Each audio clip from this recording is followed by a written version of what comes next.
sila mabubuhay sakaling mawala ng hindi inaasahan ang mga taong nagmamalasakit sa kanila.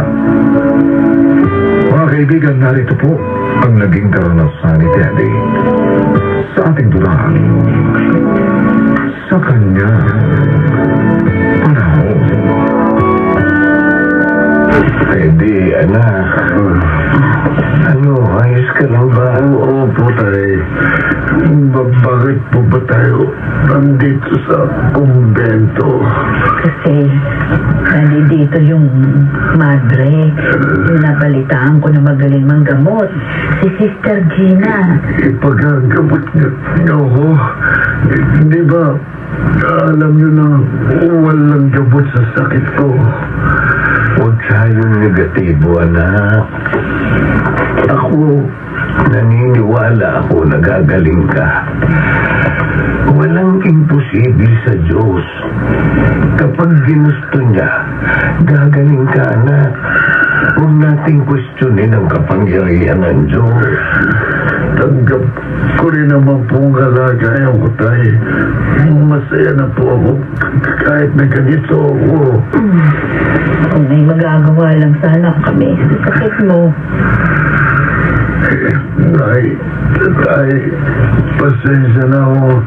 Nahihirapan na kayo pag-aalaga sa akin. Sinisikap ko namang huwag magpabigat sa inyo eh. Anak, kahit kailan, hindi ka naging pabigat sa amin ng nanay mo. Nakikita naman namin na nagpupursige kang mamuhay ng normal. Hindi kami nagre-reklamo, Teddy, anak. Hindi kami nagre-reklamo ng nanay mo sa pag-aalaga sa iyo. Obligasyon namin yun. At naniniwala kami na biyaya ka sa amin ng Diyos. Kahit na ganyan pa ang kalagayan mo. Basta na, tuloy lang ang laban. Opo. Huwag kang susuko. Opo, tay. Nay, hindi ako susuko. Pangako. Sister Gina, dinala po namin ang anak namin sa inyo dahil nabalitaan po namin na nanggagamot kayo. Baka po may magawa kayo para sa anak namin. Ganon ba? Sige. Titingnan ko. Patingin nga ng mga paa mo. Ito po. Ano? Naigagalaw mo ba? Nagagalaw ko naman po. Nagte-therapy ba ang anak niyo? Opo, sister. Ilang beses na namin siya dinala sa therapist. Kaya pala hindi na mahirap sa kanya. Naigalaw ang kanyang mga paa. Sister Gina. Bakit iho? Mapapagaling yung ba ako? Hindi, Teddy. Pero ang Diyos, oo. Pero gumagamot po kayo, di ba?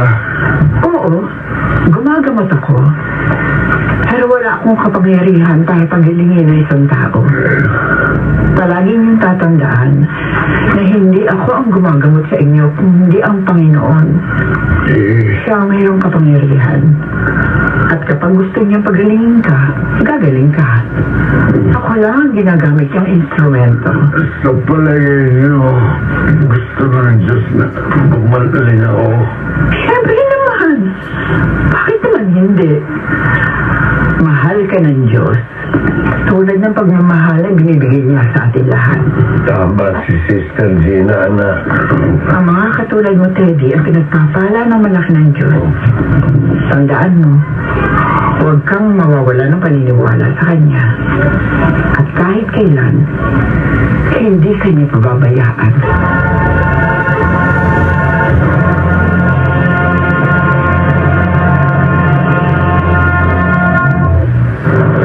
Malayo pa ba tayo? Oo. Mahirap magmalero nitong jeep. dahil masyado madulas ang daan. At saka halos wala akong makita sa lakas ng ulan. O kung gano'n huminto muna tayo. Hindi tayo pwede huminto dito. Nasa highway tayo. At saka wala rin tayo mahihintuan dahil bangin na yung katabi natin. Ay, nagutom na ako. O huwag ka mag-alala, Teddy. Pag-uwi natin, pagluluto kita agad ng makakain. Basta mantala ito muna ng saging na binili natin sa balay kainin. Sige na. Ito anak mo. At may bus na pasalubong sa atin. Wala na preno. Mahulog tayo sa bakit!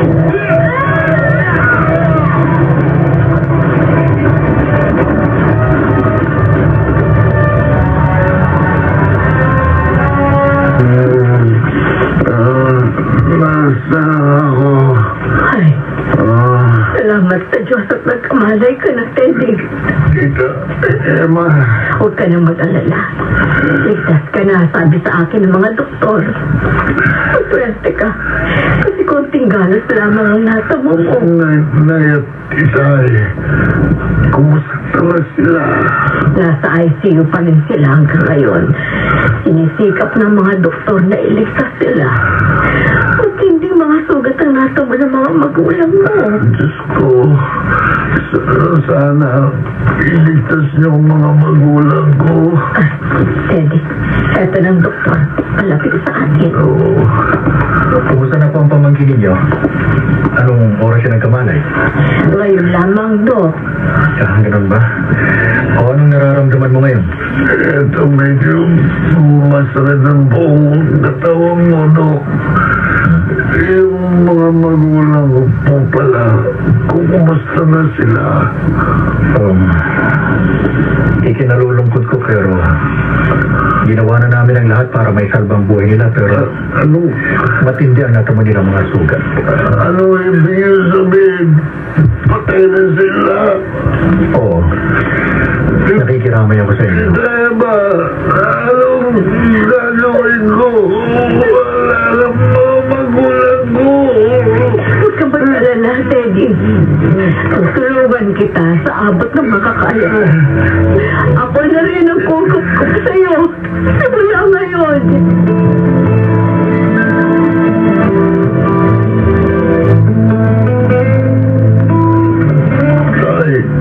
Nay, namimiss ko na kayo. Sana panaginip lang ang lahat. Sana namatay na lang din ako. Kaysa may iwang mag-isa dito. Bakit nyo kasi ko iniwan? Bakit hindi kayo lumaban para sa buhay nyo? Day, Diyos ko, ano pong gagawin ko? Ngayon wala lang mga magulang ko.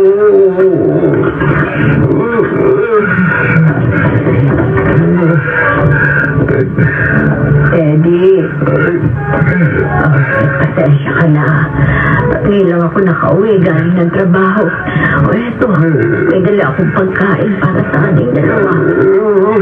Oh, bakit umiiyak ka na naman? Buong araw kasi ako mag-isa dito sa bahay.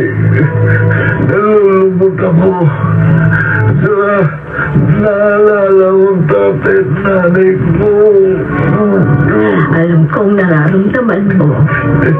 Pero wala akong magawa. Kailangan ko magtrabaho para sa ating dalawa. Gusto rin ko man na may makakasama ka habang wala ako. Wala naman tayo malalapit na kamag-anak. Kaya napipilitan lamang akong iwan ka dito sa bahay na mag-isa. Pasensya ka na, Teddy. Huwag ka na umiyak, pamangkin. Ngayon nandito na ulit ako. Sasamahan ulit ka na. Hindi ka na malulungkot.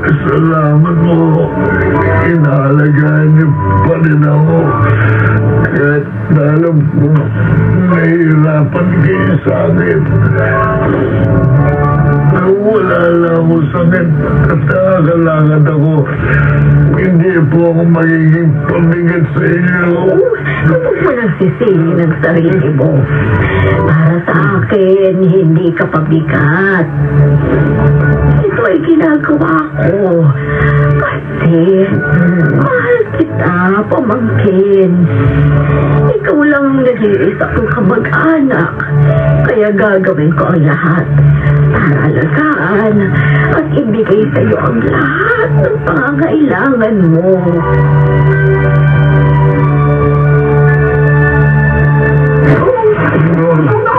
Nakatulog pala ako. Teka, ang paligid. Ba't parang nagkakagulo yata sa labas? Bakit? Diyos ko! Nagkakasunog sa labas. Nagkadidilaan ako ng bahay namin. Tulong! Tulungan niyo ako! Hindi ako marinig sa mga tao sa labas. Kung nandito lang si Sistema, kaso nasa trabaho siya. Anong gagawin ko? Paano ko makakalabas ng bahay?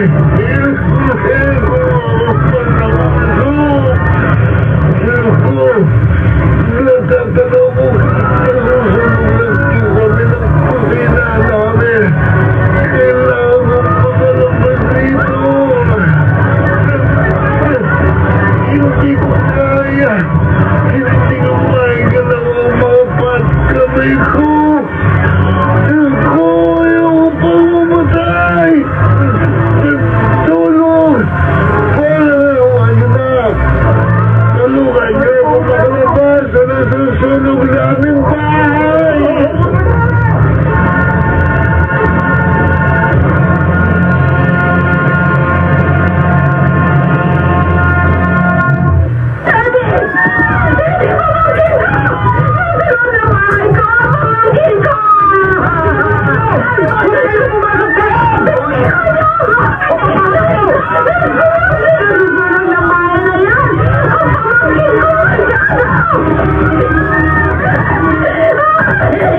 Tulungan niya ako, bakit ka? Pamangkin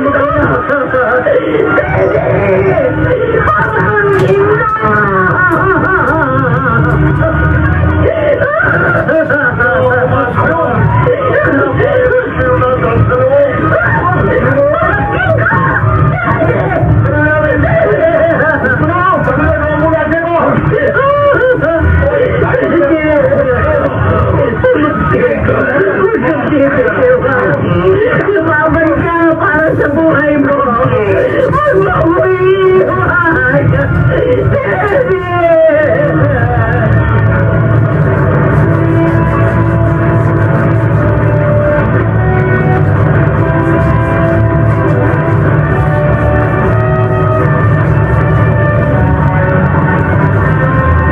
Bakit niyo ako dinala dito, Tita Emma?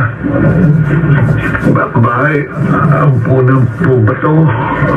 Nasa bahay Kalinga Foundation tayo, Teddy.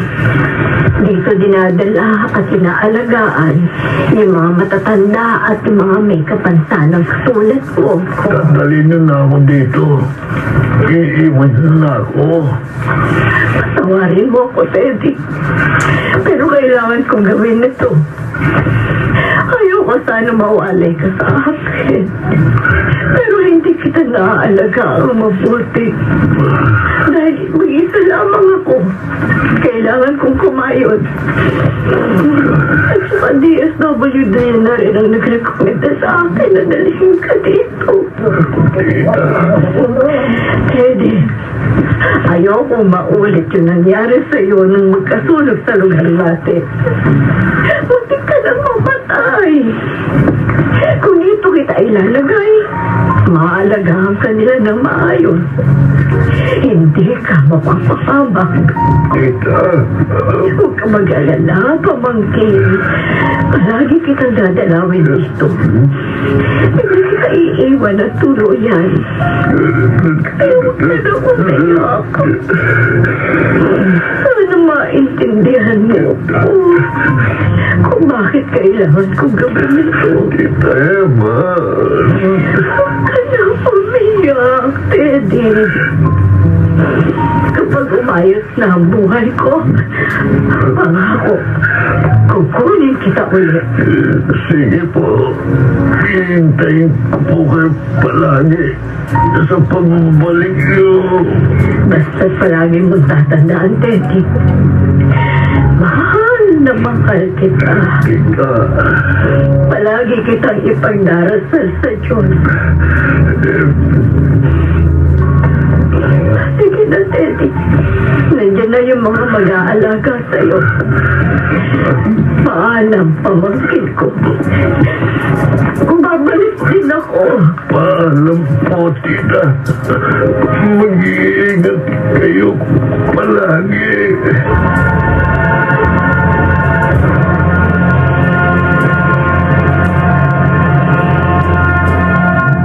Mahirap man ang sitwasyon ng isang kapamilya o kamag-anak na balagdado, gawin pa rin natin ang lahat upang sila'y alagaan.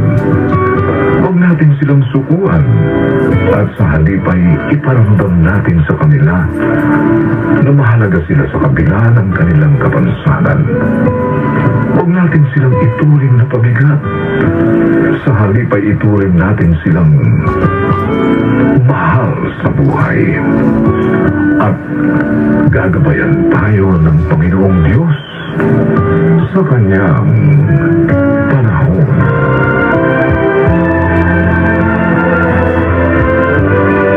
Mga nagsiganap, Phil Cruz, Lionel Benjamin, Rosana Villegas, Susan Robles, Chiquit del Carmen Amor, Maynard Dandicho Jr., Special Sound Effects Jerry Mutia, Technical Supervision Bong Buyar at Eddie Rosel, Musical Scoring Buboy Samanga. Ang kasaysayan ito'y mula sa panulat ni Krishna Sega at sa pinagsamang direksyon ng inyong lingkod, June Martin Legaspi.